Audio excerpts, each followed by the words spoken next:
এখন আমি সাইকেল দিয়ে নিয়ে যাচ্ছি বাড়িতে। দেখো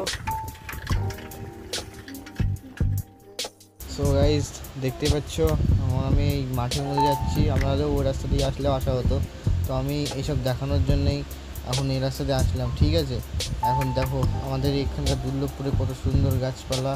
আরও যদি কিছু জানতে চাও তাহলে আমাকে কমেন্ট করতে পারো, আরও যদি দুর্লভপুরে কোনো কিছু দেখতে চাও তাহলে আমাকে কমেন্ট করতে পারো। ঠিক আছে, তো দেখো তোমাদের জন্য এরকম ভিডিও বানাচ্ছি, আরও বানাবো। ওই রাস্তাটা এখন তোমাদের দেখানো হয়নি, ওই রাস্তাটাও দেখাবো, দেখবে তোমরা। আর এরকম ভিডিও দেওয়ার জন্য আমার চ্যানেল কিন্তু সাবস্ক্রাইব করতে হবে গাইস। আর এখনও তো আছে পাট ধোয়া, পাট কাটা, ওরকম যদি ভিডিও দেখতে পারো চাও কমেন্ট করো, তাহলে আমি ওরকম ভিডিও বানাবো। ঠিক আছে, তো গাইস বাই, তো নেক্সট ভিডিও।